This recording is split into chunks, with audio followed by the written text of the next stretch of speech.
You look so sad. Can I hug you?" Emma, the little daughter of a housekeeper, softly asked the most powerful mafia boss in New York, who was sitting alone on a stone bench in Central Park. Just a few hours earlier, Alessandro Moretti had received the paternity test results confirming that the baby his fiancée Isabella was carrying was not his. The nursery had already been painted soft pink. The oak crib and the tiny shoes were still waiting for a child who would never call him father. Emma had also never been hugged by a father to celebrate anything, even though that very day she had won a prestigious scholarship to an elite private school in Manhattan.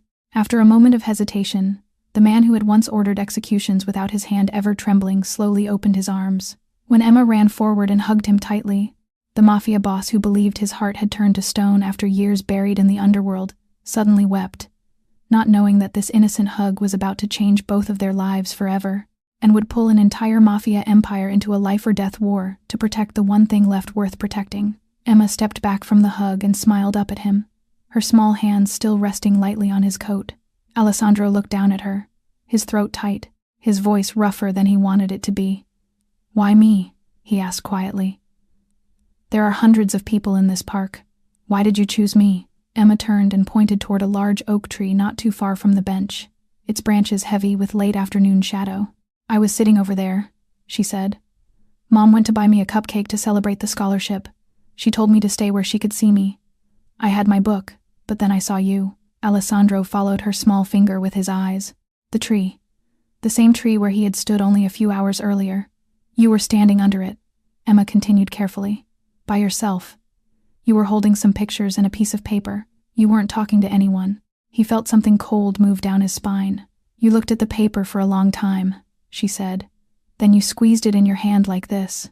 She made a small fist. "Your eyes got red. I didn't want to look, but you were close." Alessandro's breath caught in his chest. He remembered the paper, the stamped red letters, 0%. "Then you said some things," Emma said gently, "just to yourself. But I heard them because the wind was quiet." "What did I say?" he asked, though part of him already knew. Emma hesitated.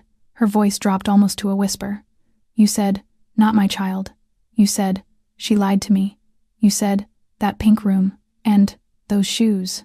Alessandro felt the world tilt. He did not remember speaking. He remembered the tightness in his throat, the roar in his ears, the cold burn of the paper against his palm, but not the words.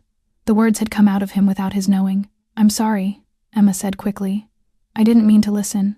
Mom says listening to grown-up things is rude, but you were very close, and you sounded very sad." He shook his head slowly. He was not angry. He could not be angry at her. "Then you threw the pictures down," she said. "And you walked over here. And you sat down. And you didn't move for a long time." Alessandro looked at her. Really looked. 6.5 years old. A navy uniform slightly too big. A scholarship envelope in one hand. Brown eyes with no calculation in them. Only the clear, steady gaze of a child who had thought carefully about something and decided it was true. He had ordered men killed with less consideration than she had put into approaching this bench. Emma stepped a little closer. "You don't get to be a dad right now," she said. "And I don't have a dad at all. So I thought maybe we could help each other, just for a little moment." He could not find a single word. Emma tilted her head, studying his face the way adults study contracts. "My mom says strangers are just friends you haven't met yet," she said. "And she says you can tell a lot about a person by how they look when they think nobody is watching." She paused. "You looked like the loneliest man in the whole park." Alessandro Moretti, the most powerful mafia boss in New York, sat on a cold stone bench and realized he had just been read more accurately by a 6-year-old girl than by any man who had ever worked for him. Alessandro looked at her for a long moment. The park moved around them, strangers walking dogs, joggers passing on the path, a mother calling her son back from the fountain, but none of it seemed to reach the bench where they sat. Then, slowly, he opened his arms again. This time it was not hesitation. This time it was a choice. Emma stepped forward and wrapped her small arms around him, tight, the way she had before, like she had decided this hug mattered and she was not going to give it halfway. Her cheek pressed against the wool of his coat, right over the inner pocket where a small pistol usually rested. Alessandro closed his eyes. For 20 years he had lived in a world where a touch meant a threat, a hand on the shoulder meant a warning, and no one ever came close to him without wanting something. He had ordered executions with a steady hand. He had watched his own men bleed and had not looked away. He had not cried at his mother's funeral. But now, on a cold stone bench in Central Park, with a 6-year-old girl in a slightly too big navy uniform holding on to him like he was something worth holding on to. He felt his eyes burn. One tear slid down, then another. He did not wipe them away. He was not sure his hands remembered how. "See?" Emma said quietly into his coat. "We helped each other." Alessandro let out a breath that shook on the way out. Emma leaned back, still standing between his knees, and looked up at him with the serious expression of someone conducting an important introduction. "My name is Emma Rossi," she said. "I'm 6.5. I got the scholarship today." He swallowed once before he could answer. "Alessandro." She waited, as if expecting more. When more did not come, she simply nodded, accepting it. Then came the footsteps, quick, uneven, the sound of someone half running on gravel. "Emma." The voice was sharp with worry, not anger. Sophia Rossi appeared at the edge of the path, 28. Tired eyes. A white housekeeper's uniform under an open coat that did not match. A small bakery box balanced carefully in one hand. Her dark hair was pulled back in a low knot that had loosened over the course of a long day. She took in the scene in one look. Her daughter, standing between the knees of a stranger in a coat that cost more than 3 months of rent, a Rolex Daytona catching the last of the afternoon light under his sleeve. A stranger whose posture, even seated, carried something she recognized from a lifetime of cleaning houses in Upper East Side buildings, where certain kinds of men lived behind certain kinds of doors. "Emma, come here." Her voice was calm, but her free hand had already reached out. Emma turned quickly, honest as always. "Mom, it's okay. Mr. Alessandro just hugged me because I got the scholarship." Sophia's eyes did not leave the man on the bench.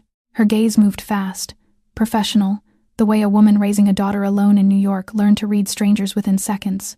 The coat, the watch, the way his hands rested, the quiet. Then she saw it just above the collar of his shirt, a fraction of an inch of faded ink, a tattoo, old, deliberate, the kind of mark she had seen only twice before in her life, both times on men she had made sure never to be alone with. Her hand tightened around Emma's shoulder. Alessandro rose to his feet, slowly, giving her time to see he meant no harm. "Ma'am," he said. His voice was low, controlled, still slightly rough from the tears he had not entirely swallowed. "My name is Alessandro. Your daughter is very kind. That's all." Sophia did not answer right away. She just watched him. Sophia had not yet answered him when a second voice cut across the path. "Alessandro." He knew the voice before he turned. Isabella came around the bend of the path fast, her heels catching on the uneven stones, her coat unbuttoned and slipping off one shoulder.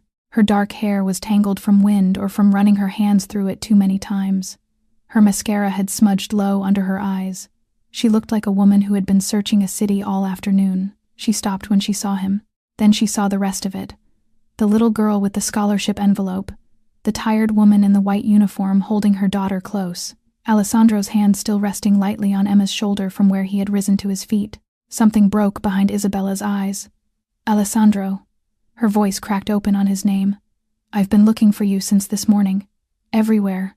Why aren't you answering your phone?" He said nothing. She took 2 more steps forward, close enough now that Sophia instinctively drew Emma back a pace. "Why did you look at me like that this morning?" Isabella asked. Her voice was climbing, thin, unraveling. "You didn't say a word. You just stared at me like you didn't know who I was, and then you walked out." Tears began to fall. She did not seem to notice them. "Our wedding is tomorrow, Alessandro. Tomorrow. What happened? What did I do?" Alessandro's face did not move. He had prepared himself, on the drive from Brooklyn, for many possible versions of this moment. He had prepared for lies, for excuses, for a woman clever enough to keep her composure. He had not prepared for this, for how uncomprehending she looked, how genuinely lost. He crushed the thought before it could take root. "You don't need to keep pretending, Isabella." His voice was quiet, clean, like a blade sliding out of its sheath. "I know everything. The baby, the man in Brooklyn. All of it." She stopped breathing. He saw it happen. "The baby?" she whispered. "What man?" She shook her head, small, quick movements, as though trying to clear water from her ears. "Alessandro, I don't understand what you're saying. Please, let me explain." Whatever this is, Emma had gone completely still against her mother. Sophia's arm was locked around her. "There is no us anymore," Alessandro said. "Don't look for me. Don't call. The wedding tomorrow is off." Isabella reached for his hand. She caught the edge of his sleeve. He pulled his arm free. Not roughly, just decisively, The way a man closes a door he has already decided will never open again. He walked past her. He did not look back. Isabella stood on the path with her hand still half raised, as though her body had not yet accepted what her mind had just heard. Her lips parted around a word she could not find. Then she saw Emma. The little girl was staring at her, not with judgment, not with curiosity, but with the wide, frightened eyes of a child who had just watched two adults break something in front of her. Isabella pressed her lips together. She drew in a long, shaking breath. She straightened her shoulders 1 degree at a time, the way she had once been taught to do in a small kitchen in Queens, by a woman she had believed to be her only living parent. Then she turned and walked away in the opposite direction from Alessandro. Her legs did not quite hold her steady. Her hand slid into the pocket of her open coat, closing around a phone that was still warm from the call she had ended only minutes earlier. A call to a man the world believed had died 10 years ago. A man named Daniel Hayes. The Moretti mansion on Fifth Avenue rose 3 stories of gray granite behind a wrought iron gate that had been forged by hand 100 years ago. That night, only 1 window on the 2nd floor stayed lit. Alessandro sat in the study alone. A crystal glass of Yamazaki whiskey sat in front of him, half full. He had not touched it in an hour. He was looking at the 2 things on the desk instead. The first was a folder of surveillance photographs. Isabella, in a booth at the back of a quiet cafe in Brooklyn, sitting across from a gray-haired man in his 60s. Isabella, laughing at something he had said. Isabella, reaching across the table to touch the man's hand. 3 months of dates on the corners of the prints. Marco had told him the man's name was unknown. Just a man. Just meetings she had never mentioned. The second was a single sheet of paper on the letterhead of Manhattan Genetics. A red stamp near the bottom. Probability of paternity, 0%. Marco Bellini had brought both to him that morning, before the wedding rehearsal, before Isabella had woken. A soft knock at the study door. Come. Marco stepped inside. 40 years old, tall, neatly trimmed beard. The same dark suit he had worn to the office earlier that day. 15 years at Alessandro's right hand. 15 years of loyalty. Of driving him home from wars. Of standing at his shoulder in every room that mattered. Boss, Marco said quietly. I heard about the park. Alessandro did not lift his eyes. You had someone watching me. I had someone watching her, Marco corrected, in case she tried to make a scene in public. I told him to stay back once you 2 spoke. Alessandro said nothing. Marco stepped closer. His voice softened, careful, the way a man speaks to another man he has known long enough to read. Boss, listen, I've been thinking about this all day. She'll try again. She'll come here. She'll cry. She'll say the child is yours after all. She might even bring papers. He paused. She could use that baby against you for years. Support, custody, blackmail. He let the word sit in the air. Let me handle it. Quietly. She disappears. Somewhere far, no harm to her, just gone. Alessandro finally looked up. His eyes were flat, tired, but there was no confusion in them. No, Marco's face did not change, but something behind it did. Boss, I said no, Marco. Alessandro's voice was low. She is carrying a child. Not mine, but a child. I don't hurt women who are carrying children. I don't have women disappeared because they lied to me. I want her gone from my life. That is all. She walks out. She stays out. That is the end of it. Marco held his gaze 1 beat too long. Then he nodded, slow, respectful. As you wish, boss. He left the room. At the door, he paused, just for a fraction of a second. If Alessandro had looked up in that moment, he might have seen the small, satisfied curve at the corner of Marco's mouth. But Alessandro was looking at the window. Outside, Manhattan burned with a million lights. He should have been picturing Isabella's face from earlier that evening, her wedding, her lies, her hand reaching for his sleeve, but he wasn't. He was seeing something else, the way her eyes had opened when he said, I know everything, not the flare of guilt, not the flicker of a woman calculating what to admit. Something else, something that looked, if he was honest, like a person hearing a language they did not speak. He pushed the thought away. And then, quieter than that thought, another voice arrived. You're not alone anymore. He closed his eyes. Alessandro Moretti did not sleep that night. He watched the sky over the park go from black to blue to the pale, washed-out gray of a New York morning. At 7 o'clock he stood up, straightened his cuffs, and walked out of the study. His assistant answered on the second ring. Cancel the 10 o'clock. Cancel the noon. A pause. Sir, the 10 o'clock is with cancel it. He hung up before the sentence finished. Lorenzo, the driver, was waiting by the Bentley in the courtyard. "Where to, boss?" Alessandro looked past him at the gate. Central Park. They drove in silence. Lorenzo, who had driven Alessandro to funerals and to sit-downs with men who did not survive the meeting, did not ask questions. He parked where he was told and stayed with the car. Alessandro walked to the bench. He sat down. He did not know what he was waiting for. He told himself he did not know. But when he had left the house that morning, he had not put on the shoulder holster. He had left it in the drawer. 3 o'clock in the afternoon. A small figure appeared at the far end of the path. Pink backpack, 2 braided pigtails, a slightly too big navy uniform. Emma did not stop when she saw him. She did not look surprised. She did not run either. She simply walked over, as though the bench were half hers, climbed up, sat down beside him with her legs dangling, and opened her book. For a long moment, neither of them spoke. Then, without looking up from the page, Emma said, "You came back." Alessandro looked at her small hands turning the paper. "Yes," he said quietly. "I came back." Sophia arrived nearly an hour later than the day before. She rounded the bend of the path with the slow, measured pace of a woman whose feet hurt but who could not yet allow herself to notice. 3 houses, 2 subway transfers, a shift at the Nguyen's that had run over because Mrs. Nguyen wanted the silver polished before her mother-in-law came for dinner. Sophia's white uniform showed a faint gray line at the hem where it had brushed a wet floor. She stopped when she saw the bench. Alessandro was still there. He had taken off his coat and folded it neatly beside him. His sleeves were rolled up once at the wrists. Emma had a math worksheet spread open across her lap, and she was frowning at it with the kind of concentrated outrage usually reserved for grave personal injuries.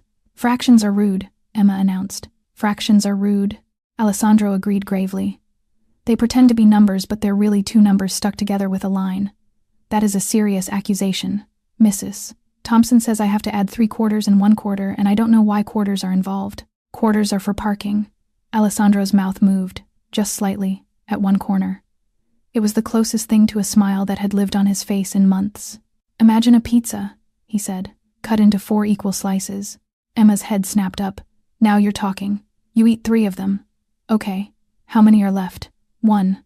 That's 1/4. Now you eat that one too. Now I'm full. Now the pizza is gone. 4 out of 4 slices. That's 1 whole pizza." She stared at the paper, then at him, then at the paper again. "Math is nicer when it's about pizza. Math is always about pizza. Teachers just don't tell you." Emma laughed, a real one, from the belly, and Sophia felt something quiet and complicated shift in her chest. She walked over and sat down on the bench across from theirs. She set the small bakery box beside her. For a while, she simply watched the man in the expensive shirt patiently explain quarters to her daughter with a scrap of paper and the point of a borrowed pencil. When Emma bent low over the worksheet again, Sophia spoke. "What do you do for a living?" Alessandro did not turn his head immediately. He finished writing the equation before he answered. "Real estate, restaurants, some investments." It was not entirely untrue. Sophia let the silence sit. "Why did you come back?" she asked. He looked at her then. His eyes were tired in a way that had nothing to do with sleep. "Because when I sit on this bench," he said, "I am not the loneliest man in New York anymore." She did not have an answer for that. It was too honest to be argued with.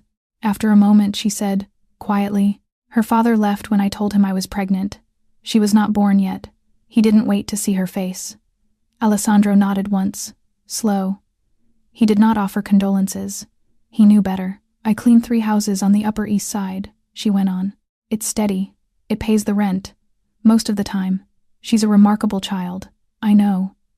Emma was no longer working on math. She had turned the worksheet over to the blank side and was drawing with the colored pencils she carried in a small tin. She worked with her tongue caught between her teeth. Sophia and Alessandro let her work. After some time, Emma held the paper up. 3 figures stood beneath a large oak tree. A tall man in a long coat, a woman in white. A small girl in the middle, one hand holding each of theirs. Above them, in careful, uneven letters, "My team." She held it out to Alessandro. He took the paper with both hands. For a moment he looked at it without speaking. Then he folded it once, precisely along the crease, and slid it into the inner pocket of his coat, the pocket over his ribs, the one that had held a Beretta every day of his adult life. Sophia saw the gesture. She did not know what pocket that was. The park had begun to empty. The light had gone from gold to a softer gray blue. Somewhere a bell rang for closing. Sophia stood. Emma slid off the bench, gathered her worksheet, and turned back before taking her mother's hand. "You'll come back tomorrow?" Alessandro looked at the small girl who had, in 2 days, given him something to carry.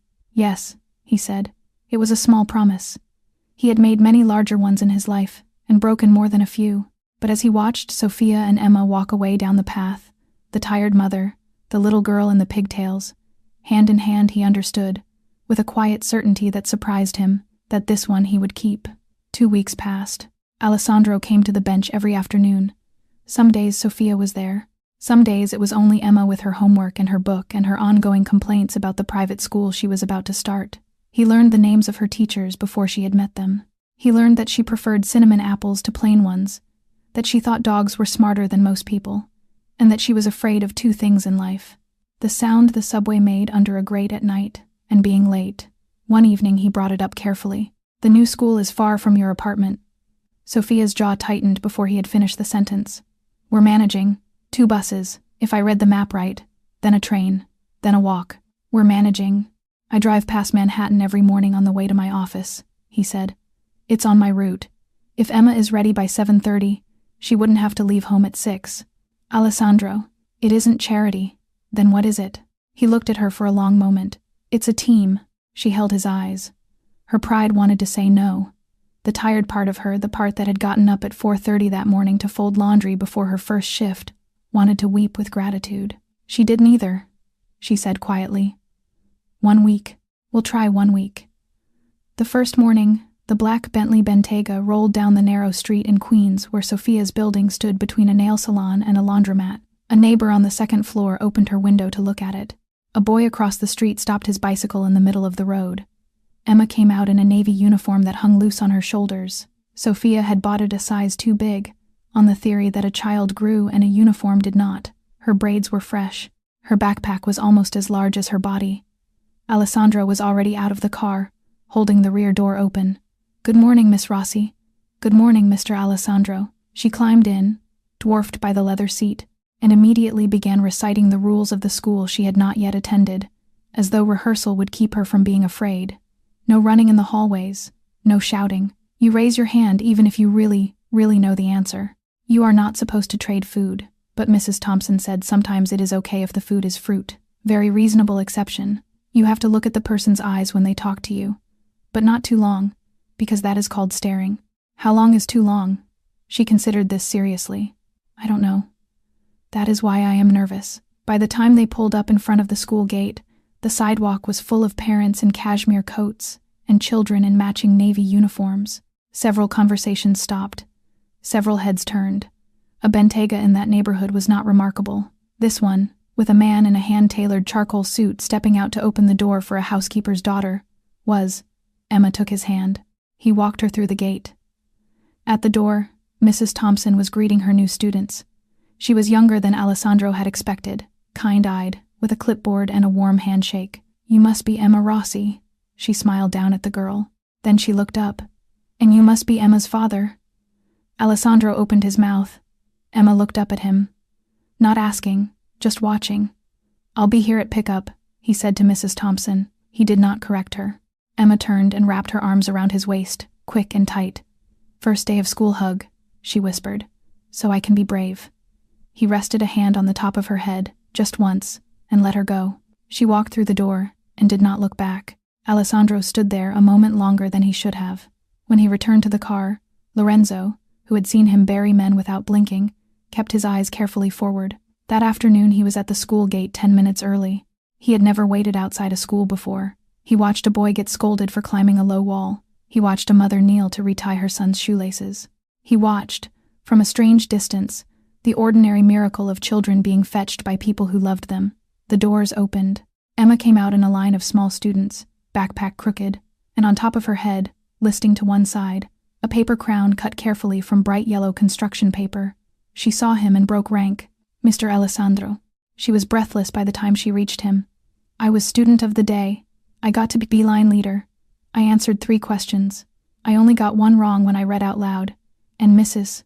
Thompson said that doesn't count because the word was February, and February is a hard word for everybody." He looked down at her small flushed face, the crooked paper crown, the too big uniform. He had built an empire. He had commanded rooms full of dangerous men. He had watched millions of dollars move at his word. He had never in his life felt as proud as he felt now. 3 weeks after the first day of school, Sophia's phone rang at 4 a.m. The rehabilitation center. A nurse had been in a car accident. Could she cover a double? She said yes before she was fully awake. She always said yes. Then she remembered. Parent-teacher night, 6 o'clock, Emma's classroom. She called Alessandro at 6:15 in the morning, apologizing before he had finished saying hello. "I'll go," he said. "Send me the room number." "Alessandro, you don't have to send me the room number, Sophia." At 6 that evening, he sat in a chair designed for a 6-year-old. His knees were higher than he had expected. His shoes did not quite fit under the tiny desk. Around him, the other parents were arranged in an uncomfortable ring, mothers in cashmere sweaters, fathers in the kind of casual jackets that cost more than casual jackets should. He felt their eyes without turning his head. He had felt eyes like this his whole life. These were softer, more curious, but they were still measuring him. "Mrs. Thompson smiled when she saw him. "Mr. Moretti, thank you for coming." She spoke quietly, going down her list. She told him Emma was reading 2 grade levels above her age. She told him Emma had noticed when a boy named Jonah cried at his cubby last week, and had sat next to him during story time without being asked. She told him Emma spoke often, in class, about someone she called Mr. Alessandro in my team. "Mrs. Thompson looked at him kindly over the rim of her glasses. "May I ask what your relationship to Emma is?" He considered the question for a long moment. "I'm a friend of the family." Mrs. Thompson nodded, as though that was answer enough. That afternoon, at the bench, Emma was quieter than usual. She sat with her backpack unopened for a long time before she finally reached inside and drew out a single folded piece of lined paper.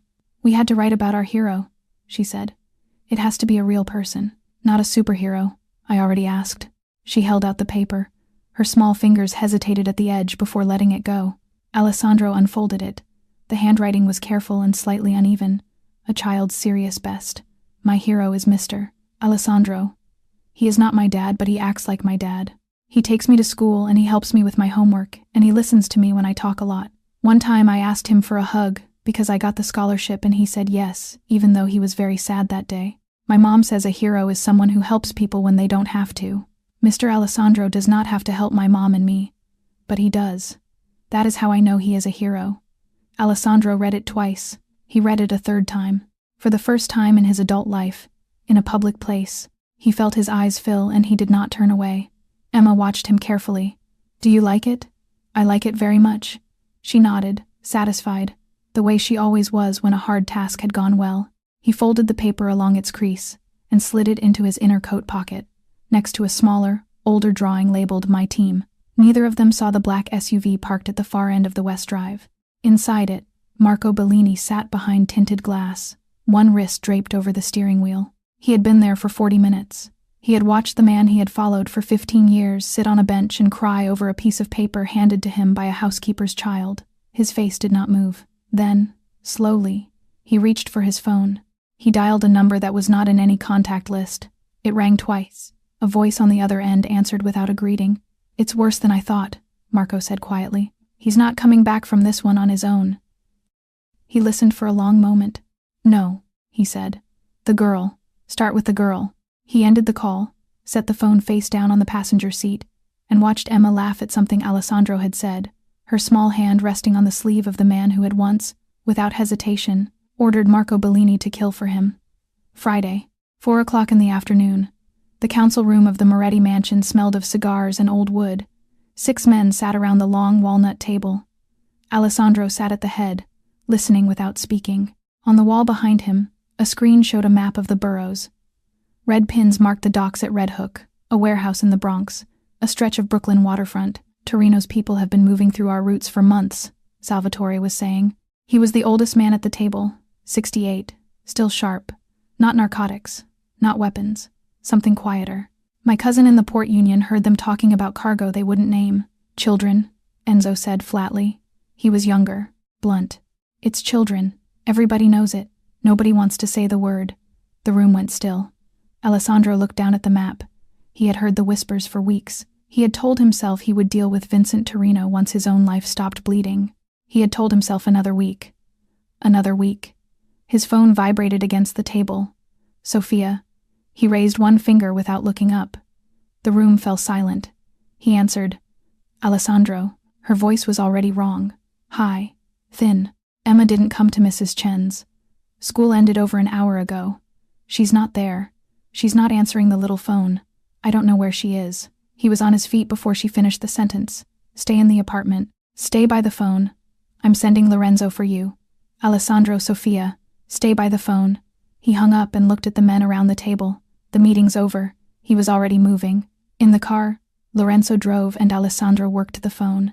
He called the men who watched the corners for him. He called the 2 police captains on his monthly envelope. He called a technician in Queens who could pull traffic camera footage in minutes if he was paid to. He gave them one name. He gave them a school address. He gave them a face. 30 minutes. The first call came back before they crossed the Queensboro Bridge. 3rd Avenue camera, 3:47 in the afternoon. Emma Rossi, navy uniform, pink backpack, walking east on the sidewalk. Alone. Behind her, 40 yards back, a black SUV rolling at pedestrian speed. The second call came a minute later. Same avenue, 352. Emma at the corner, the SUV pulling level, then a gap in the footage. The next camera, 20 seconds later, shows the sidewalk empty and the SUV turning south. Alessandro closed his eyes for one heartbeat. Then he opened them, and he was somewhere else, somewhere the last 5 months had never happened. The man who had watched a child laugh at his pizza fractions was gone. The man in the back seat now was the one Marco Bellini had known for 15 years. The car pulled up to the corner. Marco was already there. He came around fast, face grim, phone still in his hand. "Boss, I heard. I've been working it. Talk. I got a second angle, a private camera, bodega on second. I called in a favor." He held up his phone. On the screen, a grainy black and white feed. A white Mercedes coupe idling at the curb, 20 yards behind the black SUV.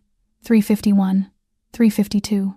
The white car pulling away right after the SUV. Alessandro stared. He knew the plates. He had chosen the plates. "Isabella's car," Marco said quietly. "I'm sorry, boss." Alessandro did not answer. Marco stepped closer, lowering his voice. "You cut her off. You canceled the wedding. She knows the girl matters to you. She's been watching, boss. I told you she would come at you. This is how." Alessandro's fist closed slowly on his knee.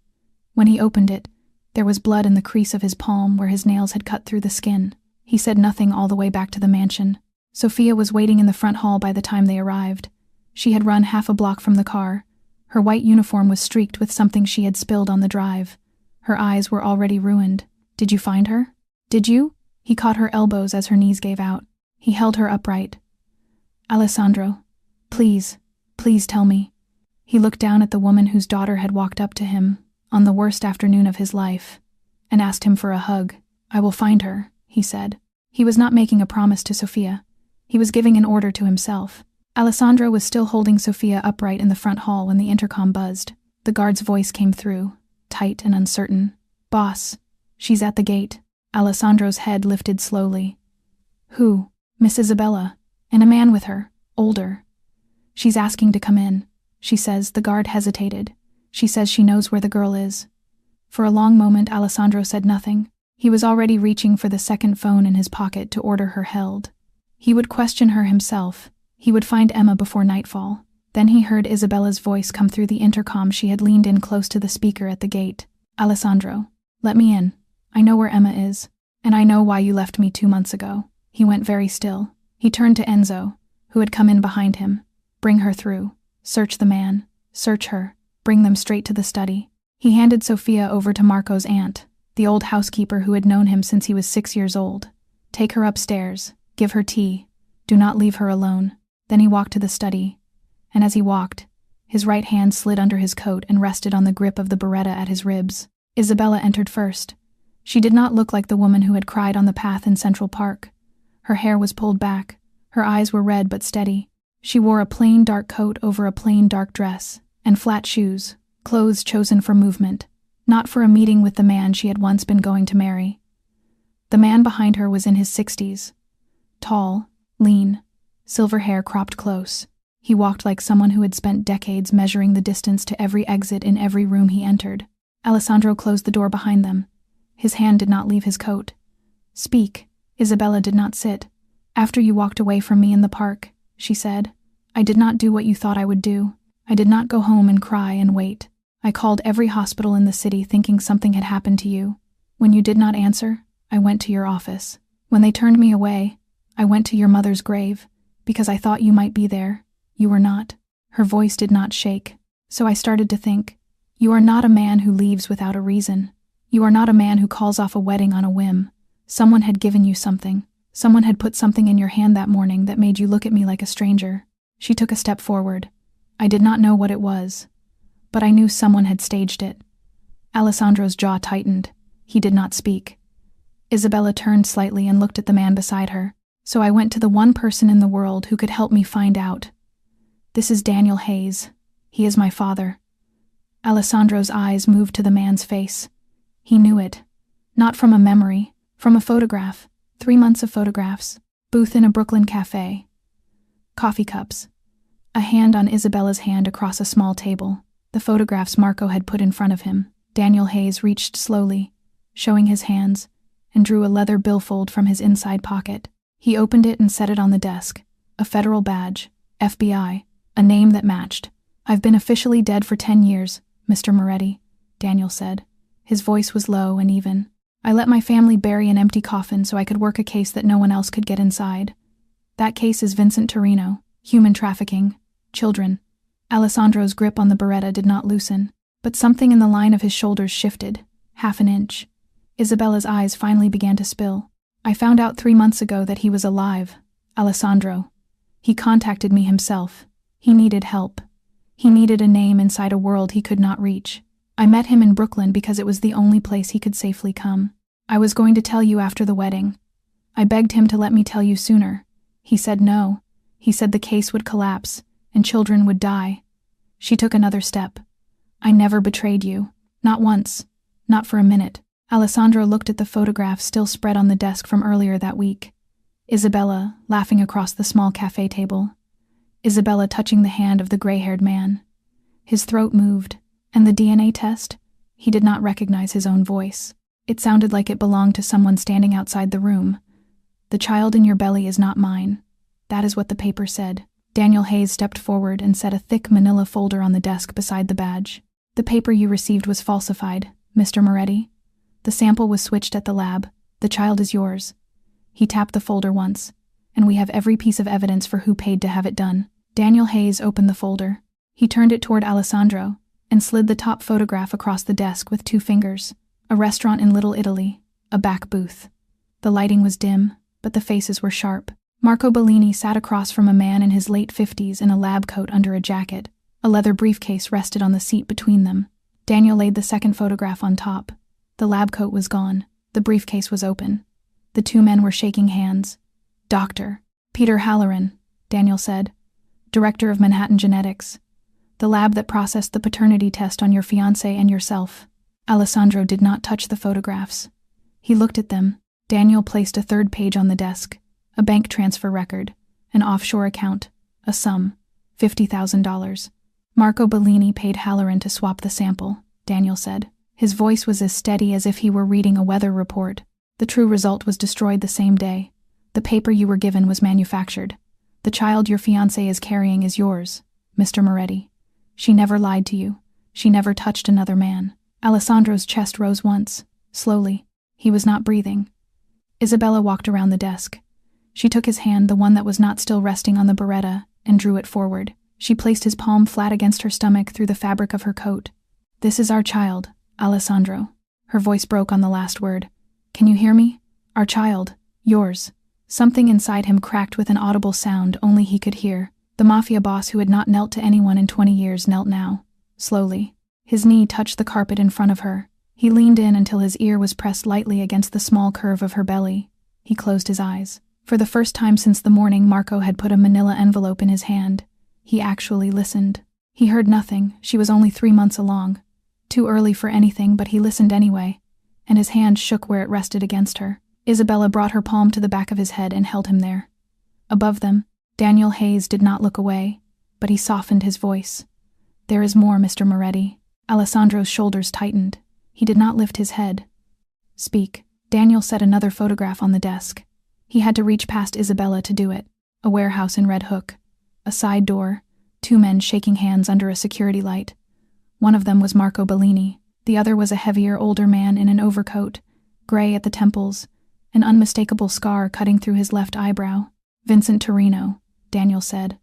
Alessandro finally rose. Slowly, Daniel kept going. For at least 14 months, Marco Bellini has been feeding Vincent Torino the shipping schedules and the safe routes that belong to the Moretti family. Torino runs children through your territory, Mr. Moretti, under the shelter of your name, under the flag your father built. Marco knew that no border agent, no port officer, no rival family would touch a truck that was known to belong to you. Daniel paused. He has been selling the reputation of the House of Moretti to a man who trades in 6-year-old girls. Isabella made a small sound beside him. She pressed her hand to her mouth. Alessandro's eyes moved to her, then to Daniel. Emma. He said it very quietly. Daniel nodded once. Marco knows what Emma is to you. We believe he has known since your second visit to that bench. He put the story of Isabella and her car in your ear this afternoon because he needed you to look in the wrong direction long enough for Torino's men to move the child out of the city. Emma is not a random target. She was selected. By him. The room went very still. Alessandro straightened. The wet in his eyes was gone. Not wiped away. Simply gone, as though the temperature inside his body had dropped 10 degrees in the space of a breath. His face resettled into something that Isabella had never seen, and Daniel had only read about in old files. It was not grief anymore. It was not confusion. It was the face of a man deciding, once and cleanly, who was going to live and who was not. He walked to the desk and pressed the intercom. Get me Marco. His voice was calm, almost pleasant. Tell him I need him at the house. Tell him I want a full report on Isabella's movements. Tell him I have questions only he can answer. He released the button. He looked at Daniel Hayes. How long will it take him to get here? 20 minutes, Daniel said. Maybe less. Alessandro nodded once. Then we have 20 minutes to be ready. Marco Bellini walked through the front doors of the mansion 17 minutes later. He wore the same dark suit he had worn in the car that afternoon. His tie was still neat. His hair was still combed. He carried a leather folder under one arm, as though he had come to give a proper report. Enzo met him at the door and did not embrace him the way he usually did. Boss is in the study. Something new? He'll tell you himself. Marco walked the long hall alone. His footsteps sounded normal on the marble. His breathing sounded normal. Anyone watching him would have thought nothing was wrong at all. He knocked twice at the study door. Come. He opened the door. Isabella stood by the window. Daniel Hayes stood at the far end of the desk. Marco's face did not change. It did not need to. His right hand slid inside his jacket in the same casual motion he used 100 times a day, the way a man reaches for a phone or a pen. Alessandro was already sitting at the desk, calm, almost relaxed. His hands were folded on the walnut in front of him. He looked up. Come in, Marco. Close the door. Marco closed the door. His eyes moved once to Daniel. Just once. But it was enough. Daniel saw the flicker of recognition. The exact half-second it took Marco Bellini to place the face of a man he had believed dead for a decade. Alessandro slid a small stack of photographs across the walnut. The restaurant in Little Italy, he said quietly. $50,000. Dr. Peter Halloran. Another photograph slid across. Red Hook. Vincent Torino. He did not raise his voice. Talk to me, Marco. There was a long silence. Then Marco Bellini laughed. Once. Dry. You've gone soft on that little girl, boss. His voice was calm, almost fond. You're not the man anymore. You're not the man who took this house. This empire needs somebody who can still make the hard call. You look at me like I broke something. I kept something running while you were sitting on a park bench crying over crayon drawings. Alessandro said nothing. Marco drew the gun. He was faster than Alessandro had allowed for. He had come ready. The first shot went wide of Daniel by design into the tall French window behind the desk. Glass exploded outward. Marco was already moving. He grabbed the heavy leather armchair beside the door and drove it forward. Hard, catching Daniel across the hip and throwing him sideways to the floor. Isabella cried out. Marco went through the shattered window in 2 long strides and over the low railing of the second-floor balcony. Alessandro was on his feet with the Beretta already in his hand. He did not fire. The angle was wrong. Isabella was in the line. And beyond her, the courtyard where his own people ran. He heard the shouts below. He heard boots on gravel. He heard the sharp crack of at least 2 shots fired by his men. He heard the engine of a Cadillac Escalade start. He heard tires. He heard a gate that should have been locked. Then he heard silence. He crossed the room fast and yanked the study door open.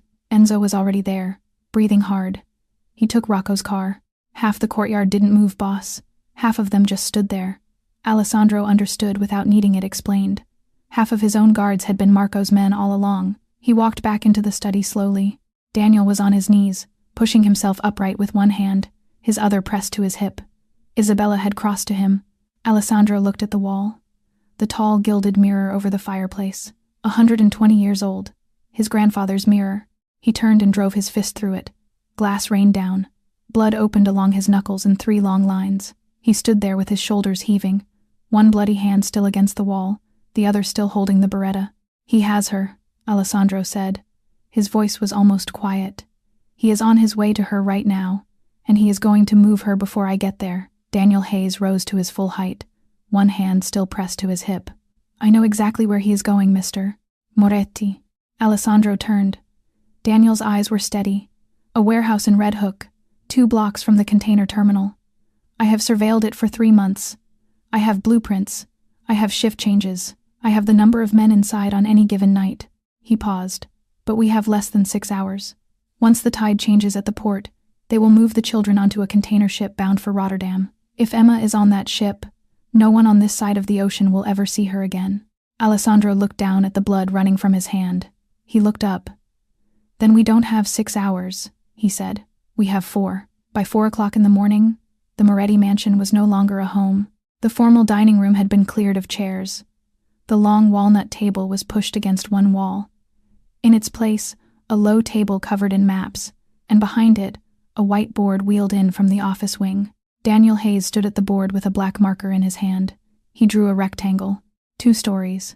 He drew a smaller rectangle beside it, the loading dock on the water side. He marked the doors. He marked the windows. He marked the 2 stairwells and the single exterior fire escape at the back. 5 holding rooms on the 2nd floor, he said. Here, here, here, here, and here. The children are kept in the 2 largest, at the end of the east corridor. The other 3 are empty at night. 20 guards inside, give or take, all armed with automatic weapons. 2 more on the roof with rifles. He drew a long line running down the side of the diagram. The container terminal is 300 meters south along this fence. At high tide, they walk the children through this service gate to a ship that is already loaded with legitimate cargo. Once they're in the containers, we lose them. He tapped the map. High tide is at 9:47 this morning. Alessandro stood on the other side of the table. His right hand was wrapped in a white bandage that had already started to darken along the knuckles. He had refused to sit while the doctor stitched it. He had refused to change his shirt. He looked around the room. 30 men. He had chosen each of them personally over the past 2 hours. Enzo, Salvatore, Nico, Rocco's brother, because Rocco was already gone with Marco, and this was a debt his family would want to pay. Men who had come up under Alessandro's father. Men whose loyalty he could name by year, by scar, by favor. Every name that had ever crossed paths with Marco Bellini after the year 2015 had been checked twice against a list Isabella had helped him draw up at the kitchen table. 6 men who might have been clean but could not be proven clean had been sent home under guard for the night. 30 MP5 submachine guns lay in an open case near the doorway, 30 Berettas on the sideboard, 2 crates of tactical vests, a stack of radios still in plastic. Nobody spoke unless spoken to. The door opened. Isabella walked in. She had changed out of the dress. She wore a plain black turtleneck, black jeans, flat boots, and a dark jacket. Her hair was pulled back and pinned tight against her skull. She had washed her face. Her eyes were clear. Alessandro turned. "No, Alessandro, you are 3 months pregnant. You are not coming.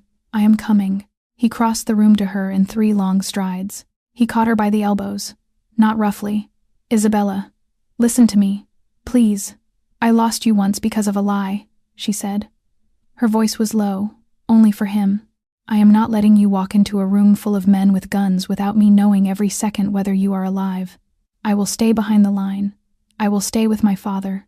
I will not fire a weapon and I will not run, but I am coming." She reached up and pressed her palm flat to his cheek. "You do not get to leave me on a doorstep tonight." Daniel stepped forward. "I will keep her behind the perimeter. She sits in the 2nd vehicle with me. She does not enter the building. On that I give you my word." Alessandro closed his eyes for one long breath. He opened them and nodded once. The door opened again. Sophia. She had been in a guest bedroom upstairs. Someone had told her nothing directly, but she had heard enough of the boots and the voices and the closing doors to know. Her white housekeeper's uniform was gone.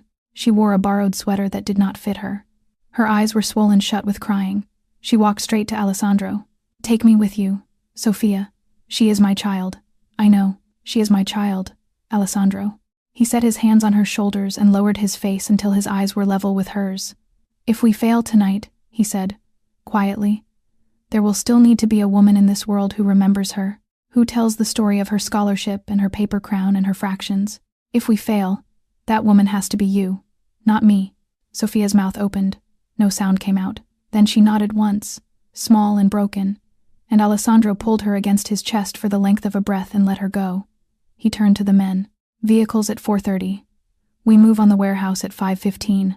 High tide will not save them from us." The men stood. Alessandro stepped away from the table and slid his good hand into the inside pocket of his coat. He drew out a folded square of paper. He opened it just enough to see the 3 stick figures under the oak tree and the uneven letters at the top, "My Team." He folded it again, slid it back over his ribs, and walked out to the courtyard where the cars were already running. 5:15 in the morning. Fog lay thick and low over the Red Hook waterfront. The air smelled of salt and diesel and rust. Somewhere in the harbor, a foghorn moaned long and slow, and no gull answered it. The warehouse rose out of the mist like a black wall, 2 stories. No windows on the lower floor. A single mercury lamp burning above the loading dock. 3 cars had gone dark half a block back. 30 men had unfolded from them without speaking. Enzo took the west side. Nico took the east. Salvatore came around the south with the largest group, moving low along the fence line. Each of them carried a smoke canister on his belt and an MP5 across his chest. Each of them had been given the same instruction, delivered by Alessandro at the courtyard gate: no fire toward the second floor unless a target broke a window. The children were on the second floor. At 5:17, all 3 teams pulled the pins at the same moment. The canisters clattered against the warehouse walls. White smoke rolled up the fog and mixed with it. From inside, a shout went up in a language that was half Italian, half something older. Then the first bursts of automatic fire tore through the loading dock door. The Moretti men returned it at once. The night broke open with sound. 2 blocks south, in a narrow alley behind a chain-link fence, 3 figures moved in the opposite direction. Daniel Hayes crouched at a rusted iron plate set into the ground. He lifted it with a short pry bar. A shaft dropped down into darkness. He gestured once. Isabella went first, gripping the rungs of the ladder with both hands. Her breathing was even. Alessandro followed. Daniel came down last and pulled the plate back over their heads. The tunnel was low and old, brick arches, a stream of gray water running to knee-height along a channel in the middle of the floor. The smell was thick enough to taste. Isabella did not make a sound. They waded through the water in single file.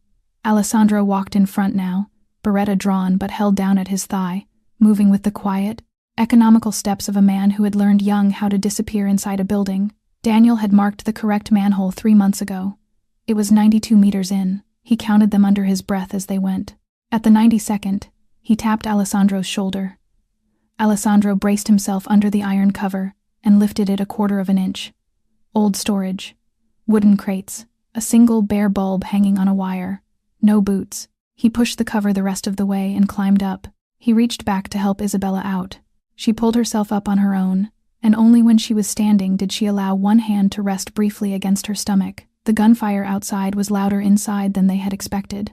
It rolled through the corrugated walls in long, tearing bursts. Alessandro moved. He crossed the storage bay in 10 silent steps. At the door, he crouched. 2 guards were posted just outside, both facing away, watching the corridor that led toward the front of the building. He was on them before they heard him. He did not fire. He used the knife. The first man went down against his chest without a cry. The second turned into the blade before he could raise his rifle. Alessandro eased them both to the floor. Daniel came up behind him and signaled Isabella through. She stepped over the bodies without looking down. The corridor was dark, lit only by red exit signs that had been painted over. Daniel led now. He knew this floor. Left at the second junction, past the mechanical room, around the base of the freight elevator that had not moved in years. At the foot of the north stairwell, 3 guards. They were more alert than the 2 outside.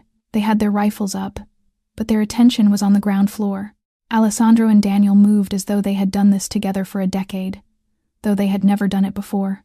Alessandro took the first guard high with a single shot to the throat. Daniel took the second lower, twice in the chest. The third turned, and Alessandro was already there inside his guard, one hand on the barrel, the knife once through the ribs. 7 seconds, 3 men. None of them managed to fire a round. Isabella pressed her back against the stairwell wall and closed her eyes for one heartbeat. Then she opened them and followed the 2 men up the stairs. At the top of the flight, the corridor stretched away into the dark. 5 iron doors, 2 on the left, 3 on the right. The furthest one was slightly ajar. From behind it came a sound that stopped Alessandro cold in the middle of the hallway. The muffled crying of children. He tilted his head, and among the small voices, one shape of sound broke through. Higher, familiar. A single sob he had heard once before, the day Emma had scraped her knee on the gravel path in the park and refused to let anyone see her cry.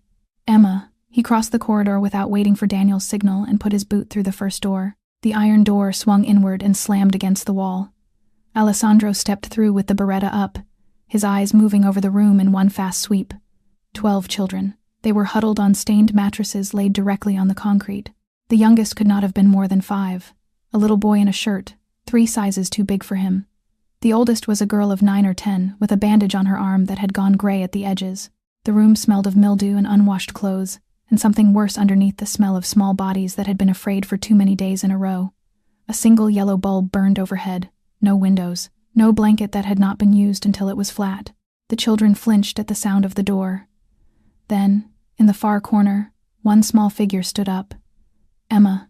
Her navy uniform was torn at the right shoulder where someone had pulled her by the fabric. One of her pigtails had come loose and hung against her cheek in a tangle. Her eyes were swollen and rimmed in red. There was dried blood on her lower lip where she had bitten it, or where someone had struck her. She did not scream. She did not call out. She only stood, her legs shaking, and stared at him as though she was afraid he would disappear if she blinked. Then she began to walk. Then to run. She reached him and threw her arms around his knees and buried her face against his coat, and no sound came out of her at all. Alessandro dropped to his knees on the concrete. He wrapped both arms around her, the good hand and the bandaged one, and pulled her tight against his chest until he could feel the small, terrified drumming of her heart against his sternum. "I'm here," he said into her hair. His voice was rougher than he had ever heard it. "I'm here. I came. You're safe now, sweetheart. You're safe." Emma finally broke. She sobbed. Great heaving sobs that had been held down for 3 days and had nowhere left to go. She soaked the front of his shirt inside of 10 seconds. "I knew you would come," she cried against him. "I told the other kids you would come. I told them my mister. Alessandro doesn't leave. I told them." Something inside his chest tore open along a seam he had not known existed. He held her tighter. He could not speak. He looked up. The other children were watching him. They had not moved from their mattresses. Their eyes were the eyes of small animals that had been kicked so many times they no longer trusted the sound of an opening door. But there was something in them now that had not been there a moment before, a small, shaking, dangerous thing. Hope. Isabella stepped past him into the room. She lowered herself to a crouch near the mattresses. She did not reach for the children. She held her hands out, palms up, empty. "My name is Isabella," she said quietly. Her voice was the voice she would use one day with her own child. "We are going to take you home, all of you, every one of you. But you have to be very quiet, and you have to walk fast, and you have to hold on to each other. Can you do that for me?" One by one, small heads nodded. The oldest girl stood first, then reached for the boy in the too big shirt. The others followed. Daniel appeared in the doorway. "Time," he said. "We move now." Alessandro rose with Emma in his arms. She weighed almost nothing. She had wrapped her legs around his waist and her arms around his neck, and she was not letting go. They filed into the corridor in a small, silent line, Isabella at the front with the oldest children, Alessandro in the middle with Emma, Daniel at the rear with the beretta up. The gunfire outside was still ripping through the loading dock like a saw. They moved toward the north stairwell, back the way they had come. They reached the top of the stairs. They stopped. At the head of the flight, blocking the descent with his body, stood Marco Bellini. He held an AK-47 low across his hip. Blood ran from his mouth. His suit was torn at the shoulder from the balcony fall. His hair was wild. His eyes were wide open, too open, the whites showing all the way around, the eyes of a man who had run out of exits. He smiled. "Boss, boss," Marco said again, and the sound of it came out wrong, wet at the edges. He laughed. "A hoarse, broken thing. You came all this way for the little one. All this way. Look at you, the king of New York, with a housekeeper's kid on your hip." Alessandro did not answer. He took one slow step backward. He shifted his shoulder. He set Emma down behind him and pushed her back into the small cluster of children. He did it without ever taking his eyes off Marco. "Get behind me," he said. "All of you." Small hands grabbed at his coat. Emma pressed her face against the back of his thigh. Isabella stood at his left shoulder. She did not move behind him. She did not step back. Marco's eyes slid to her. Something in his face changed. The mockery drained out. What replaced it was something older and uglier, something that had been growing behind his teeth for years. "You," he said. His voice was hoarse. "You. 10 years. 10 years I built this. I built it around him. I built it under him. And you walk in with a coffee shop and a dead FBI ghost and it all comes apart. You whore." He raised the AK. Alessandro moved to step in front of her. He was not fast enough. Time did that strange thing it sometimes does at the worst moments. It stretched. A single second became long enough to see everything. He saw Marco's finger begin to close on the trigger. He saw Isabella's shoulder drop. He saw her weight shift. He saw her, 3 months pregnant, in flat boots on a warehouse floor, throw herself sideways with everything she had. She hit him across the chest at a run. Alessandro went sideways into the wall. The burst tore across the space where he had been standing. Isabella took the first round through her left shoulder. She spun with the force of it. Her body twisted a half turn and dropped, and blood came out of the front of her turtleneck in a spreading dark bloom, and Alessandro heard himself scream her name in a voice that did not sound like his. He caught her before she hit the floor.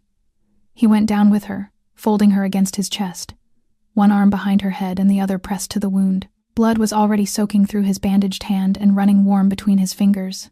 Emma was screaming somewhere behind him. Then 3 shots, close together. In a rhythm Alessandro's ear knew before his mind did. Daniel Hayes had stepped past him. The first round took Marco in the thigh. The second took him high in the right shoulder, spinning the AK out of his grip. The third splintered the door frame beside his head as he threw himself backward into the room across the corridor. He hit the far wall, staggered upright, and half fell, half ran through the far door toward the fire escape. The AK skittered across the concrete and stopped against the base of the stairwell railing. Daniel did not follow. He crossed the corridor fast and dropped to one knee beside Alessandro. "Let me see." He pulled the collar of the turtleneck aside with the tip of his little finger. Isabella was still conscious. Her face was gray, her lips were bloodless, but her eyes were open, and they were on Alessandro's face, and the corner of her mouth moved. "I'm okay," she whispered. "Shh, I'm okay. The baby is okay." I felt her move. "Isabella, Alessandro." Her fingers found the lapel of his coat and closed weakly on the fabric. "Go." He looked down at her. He looked at her, the woman he had cast out of his life on the word of a folder of photographs and a stamped piece of paper. The woman who had spent 2 months trying to find out what had broken him. The woman who had just, without a heartbeat of hesitation, put her own body and the body of their unborn child between him and an AK-47. Every doubt he had ever carried about her fell out of him at once. He would remember, later, that this was the moment he truly understood what love was. Not the wedding, not the ring, not the pink nursery. This. A woman with a bullet in her shoulder telling him to go. 2 of Enzo's men came up the stairs behind them at a run, weapons up, boots on iron. Reinforcements. Daniel slid one arm under Isabella's knees, and one behind her back, and lifted her carefully. She made a small sound and clenched her teeth against it. "I've got her," he said. "I've got the children. Go." Alessandro looked past him. Emma was standing very still in the middle of the corridor. Her cheeks were wet. Her small fists were pressed against her mouth, but she was watching him. He crossed to her and knelt. "Go with Uncle Daniel. Stay next to Isabella. Don't let go of her hand." Emma nodded once. He kissed the top of her head. Then he stood, picked up the AK-47 by the strap, and walked toward the fire escape door. He stopped at the fire escape door. He turned back. Daniel was already moving down the corridor with Isabella in his arms. Alessandro crossed to them in 3 long steps, bent, and pressed his lips to her forehead. Her skin was cold. He did not let himself feel it. "I'll come back," he said against her hair. She managed one small nod. He straightened and looked at Enzo, who had come up behind them, MP5 across his chest. "Take her. The children, all of them. Get them out through the tunnel. Emma stays with you." Enzo nodded once. Alessandro dropped to Emma's height. "Uncle Enzo is going to carry you home. You stay with him. You do exactly what he says. Do you understand me? Emma's chin was trembling, but her eyes were steady. Yes, good girl. He touched her cheek once with the back of his fingers. Then he set the AK-47 down against the wall and drew the Beretta from inside his coat. It was not the modern piece he had used earlier that night. That gun was on the floor of the study, next to the shattered mirror. This was the other one. The one that always lived in a wooden case in the bottom drawer of his desk. The one his father had pressed into his hand 3 days before he died. He racked the slide. He went through the fire escape door and closed it quietly behind him. The lower bay of the warehouse was a canyon of steel. Rows of shipping containers stacked 2 and 3 high, waiting for a ship that would never load them. The lights up in the girders were flickering from the concussion of the fight outside. Gunfire still rolled through the loading dock like the noise of a long freight train. Alessandro stepped into the aisle. He listened. Somewhere ahead of him, 3 rows deep, a wet dragging step, a shoulder against metal, a breath that came out through teeth. He began to move. Marco fired first, a wild burst from a pistol he had taken from someone who was no longer alive. The rounds sparked off the container 2 feet from Alessandro's face. Alessandro did not flinch. He stepped sideways into the next row and kept walking.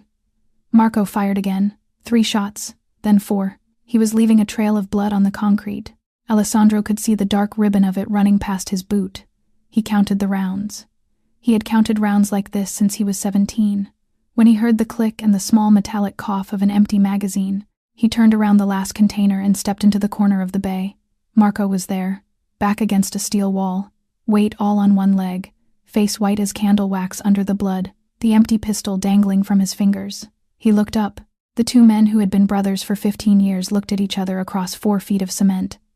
Marco smiled with red teeth. "You went soft, boss." Alessandro said nothing. "You went soft the day that little girl asked you for a hug." Marco coughed once, and had to brace himself against the wall not to fall. This empire needed someone who could still make the hard call. "That's all I ever did. Made the hard call. You were never going to, so I did." Alessandro raised the Beretta. He did not raise his voice. "You sold children on my streets, Marco. Business. You tried to kill my son inside his mother." Marco spat blood on the floor. "Business. You stole my faith in the woman I love." For the first time, something moved in Marco's face. Something like an old boyhood on a stoop in Little Italy. Something like a hand on a shoulder at Alessandro's father's funeral. Alessandro pulled the trigger twice. Both rounds went into the center of Marco Bellini's chest. Marco slid down the steel wall and did not get up again. Outside, at the water's edge, a black yacht was straining against its lines. Vincent Torino had made it as far as the 3rd piling of the loading pier before Nico's team stepped out of the fog with rifles up. He tried to run back the other way.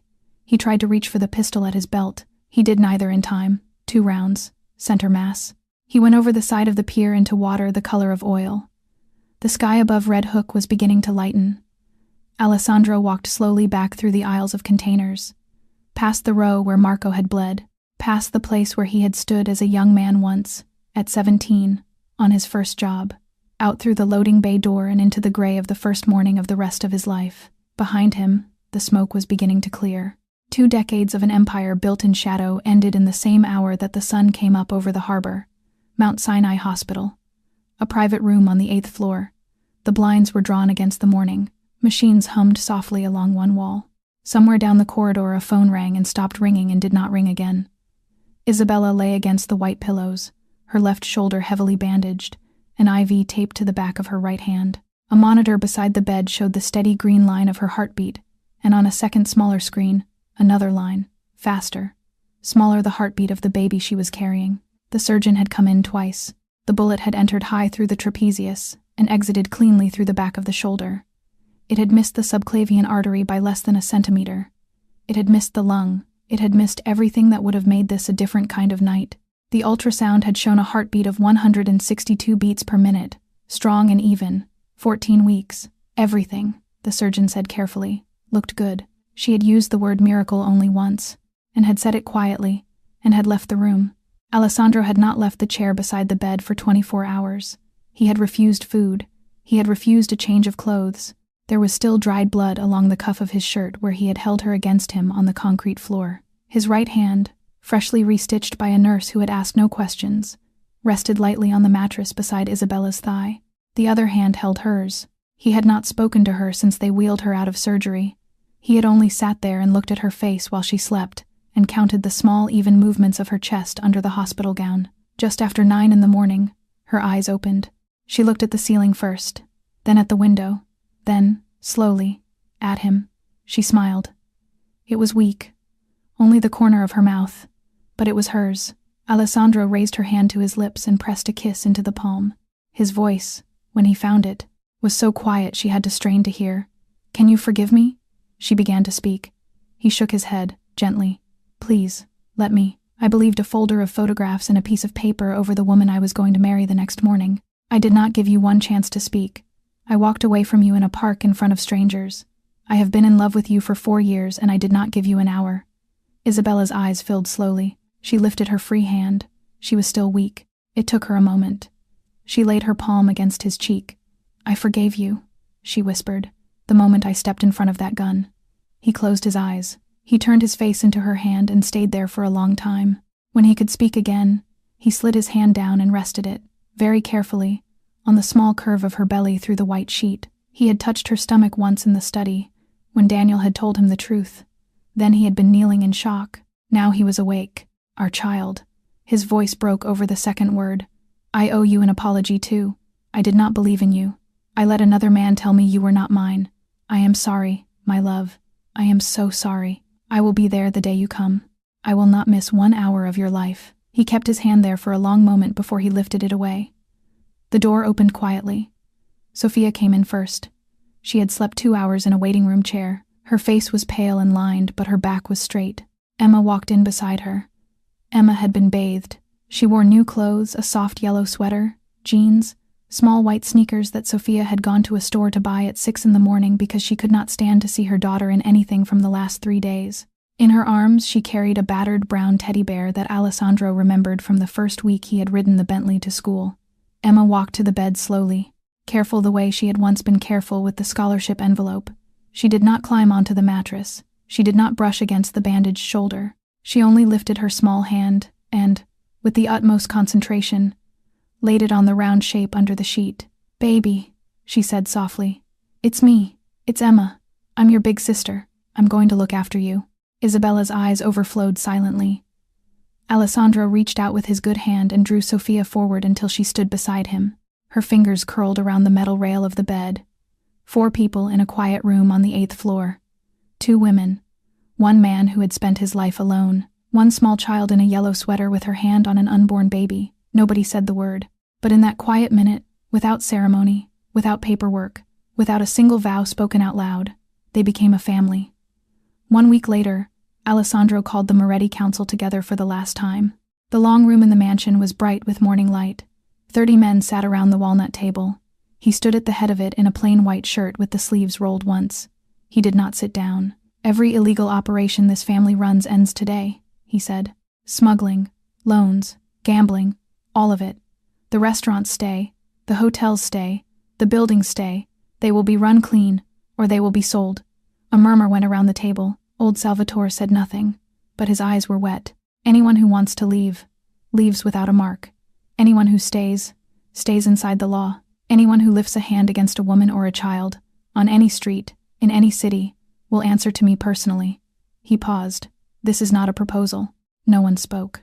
That afternoon, he signed the founding papers of the Moretti Foundation, a fund for the protection of trafficked and abused children, seeded with $50 million of his own money. Daniel Hayes came on as chief of security. Sophia Rossi came on as family liaison, her first steady salaried job, at 5 times what 3 houses on the Upper East Side had ever paid her. Emma stayed at the private school.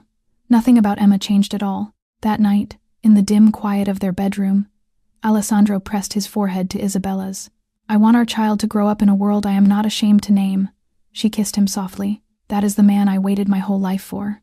6 months later, in a small stone church on Long Island, they were married. Isabella wore a simple white dress and carried her 7-month belly proudly. Daniel walked his daughter down the aisle for the first time in her life. Emma, 7.5 now, was the flower girl, her braids threaded with baby's breath. Sophia sat in the front row in a blue dress she had bought in her own size. At the small reception under an old olive tree, Alessandro knelt down in front of Emma. He opened a small red box. Inside was a silver medallion engraved with 4 names in a circle: Emma, Isabella, Sophia, Alessandro, around the words "our team." With Sophia's quiet nod beside him, he asked, "Emma, will you let me be your godfather? Officially? For the rest of my life?" Emma wrapped her arms around his neck and whispered into his ear, "I've been waiting for you to ask me since the park bench." 3 months after that, on a bright autumn afternoon, they returned to Central Park. The same path, the same oak, the same stone bench. Alessandro sat down. Isabella settled beside him with their 2-week-old daughter in her arms, Sophia, named for the woman who had trusted them with her first child. Sophia sat on the opposite bench with a book she finally had time to read. Emma, 8 years old, ran up and down the path collecting the reddest leaves of the season. She ran back with the finest one. "For my godfather. This is the best one. I saved it for you." Alessandro took the leaf as though it were made of gold. He slid it into the inner pocket of his coat, next to a folded piece of paper that had gone soft and yellow at the edges. "My team." This story reminds us that family is not written in blood, but in the people who choose to stand between us and the world's worst weapons. That the ones who save an empire are not always warriors, sometimes they are children who ask for a hug. That true strength lies in the courage to put power down for love. If you were Alessandro, would you have the courage to give up everything for a child not born of your blood? Tell us in the comments and let us know where in the world you are watching from. If this story touched your heart, please like the video, subscribe to the channel, and hit the notification bell so we can keep bringing you stories of forgiveness, redemption, and quiet love. Share this with anyone who still needs to believe that some hearts stay. Thank you for walking this journey with Alessandro, Isabella, and Emma.